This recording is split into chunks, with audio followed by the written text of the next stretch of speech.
টিমের অবস্থা খুবই ভালো। না, দায়িত্ব তো সবসময় বেশি থাকে। ওইখানের উইকেট অনেক ভালো, সো আশা করছি আমরা ভালো ক্রিকেটটাই খেলবো। না, আসলে রিয়াদ ভাই তো কেবল আসলো, সো উনি অনেক ফ্রেন্ডলি। আমার তো এখনো মনে হচ্ছে উনি প্লেয়ার। আমার পার্সোনাল গোল, আমার ভালো খেলতে হবে, টিমকে জিতাতে হবে। আমার রোলটা তো আমি ফিনিশিং এ, আমি ছয়ে খেলি, যেহেতু আমার ফিনিশিং রোল।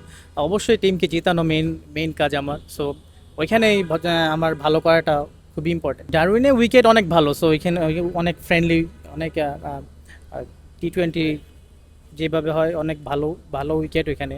সো আশা করছি আমরা অনেক ভালো কিছু করব। আমাদের তো ক্যাম্প অনেক দিন ধরে ক্যাম্প হয়েছে, সো আশা করছি যে অনেক ভালো প্রস্তুতি হয়েছে। আমরা সবাই মানে এইসব ধরনের টুর্নামেন্ট খেলার জন্য প্রিপেয়ার্ড। আমরা টিমের অবস্থা খুবই ভালো, আমাদের সব দিক থেকে ভালো, খুবই ভালো। না, দায়িত্ব তো সবসময় বেশি থাকে, আর যেহেতু এরকম একটা ভালো টুর্নামেন্ট, আর আশা করছি এখানে একটা ভালো একটা টুর্নামেন্ট হবে আমাদের, আমরা ভালো খেলবো ইনশাআল্লাহ। আমি তো এখানে খেলছি, আমি ফার্স্টবার আমি খেলছি, সো ওইখানের উইকেট অনেক ভালো, সো আশা করছি আমরা ভালো ক্রিকেটটাই খেলবো। লক্ষ্য তো থাকে অবশ্যই ভালো কিছু করার, চ্যাম্পিয়ন হওয়ার লক্ষ্য থাকবে অবশ্যই। সো দেখা যাক কি হয়।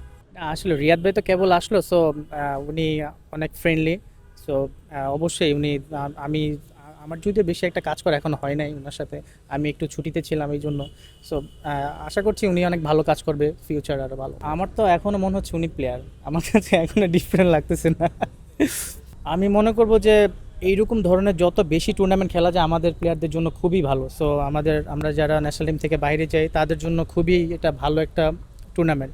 সো যত বেশি বেশি খেলবো আমরা টুর্নামেন্ট, তত আমি মনে করি প্লেয়ারদের জন্য ভালো। অবশ্যই পার্সোনাল গোল, যেহেতু আমি এখন ন্যাশনাল টিমের বাইরে, আর সো অবশ্যই আমার টার্গেট থাকবে যে ভালো করে আমি আবার কামব্যাক করা। আমার পার্সোনাল গোল, আমার ভালো খেলতে হবে, টিমকে জিতাতে হবে, মেইনলি এইটাই।